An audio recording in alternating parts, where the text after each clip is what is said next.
Au cas où vous ne l'auriez pas remarqué, ce débat est un débat. Donc, s'il y a des choses qui vous dérangent dans ce qui va être dit, des choses que vous trouvez fausses, injustes, inexactes ou qui mériteraient d'être précisées, le but est justement que vous puissiez commenter cette vidéo. Donc n'oubliez pas de le faire au lieu de vous énerver. Là, c'est un article de Laurent Pinsol, l'ex-porte-parole de Debout la République. Ex, parce qu'il a démissionné de cette fonction suite à la tentative de dialogue entre Nicolas Dupont-Aignan et Marine Le Pen. Mais revenons à l'article. Aux Pays-Bas, les élections législatives anticipées du 12 septembre n'ont pas eu le résultat attendu. Et on attendait quoi? Eh bien, une percée fulgurante du parti de la gauche dite radicale, le Parti Socialiste. Oui, aux Pays-Bas, le parti de gauche radical s'appelle Socialiste, et le principal parti de gauche s'appelle le Parti Travailliste. On s'attendait aussi à ce que le parti libéral nationaliste de Geert Wilders, le monsieur anti-islam des Pays-Bas, fasse un score élevé, même si moins élevé que la dernière fois d'après les sondages.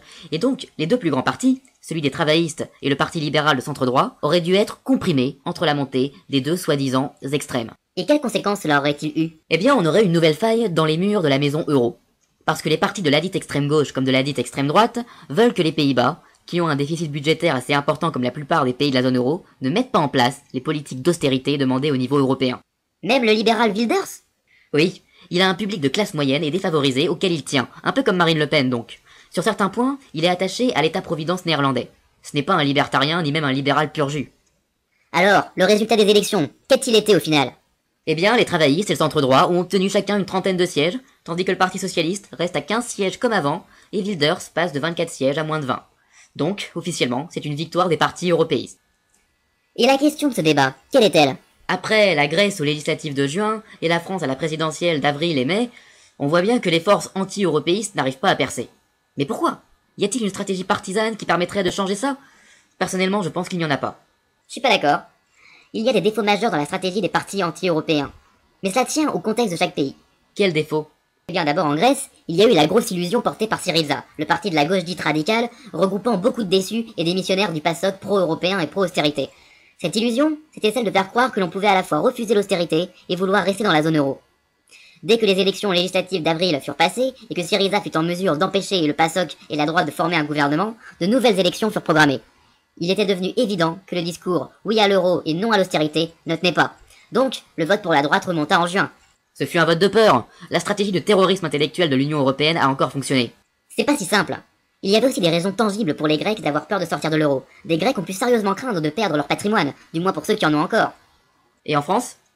Eh bien en France, comme aux Pays-Bas, il y a eu cette division inutile de l'électorat eurosceptique entre les dites extrême gauche et extrême droite. Avec en plus en France, le combat de coq parfaitement inutile entre Marine Le Pen et Jean-Luc Mélenchon. Je pense qu'il faudrait qu'il n'y ait, dans chaque pays, qu'un seul grand parti antifédéraliste. Au Royaume-Uni, il vaut mieux que ce soit un parti libéral, vu la culture politique britannique. En France, en Grèce, et vraisemblablement aux Pays-Bas, il vaudrait mieux un seul parti plutôt antilibéral. C'est toute la limite de ta position. C'est que tu oublies que dans chaque pays, il y a des clivages nationaux qui n'ont rien à voir avec la question européenne. Ainsi, par exemple, les questions d'immigration, du rôle de l'État dans l'économie, etc. Et c'est pour ça que je pense qu'il ne sert à rien d'attendre qu'un grand parti anti-européiste apparaisse dans chaque pays d'Europe. Il vaudrait mieux qu'une internationale, antifédéraliste, se crée dans tout le continent. Peu importe qu'elle soit à dominante libérale, gauchiste, protectionniste, etc. De toute façon, elle ne réunira pas tous les antifédéralistes pour cette même raison, parce qu'il y aura des clivages entre eux.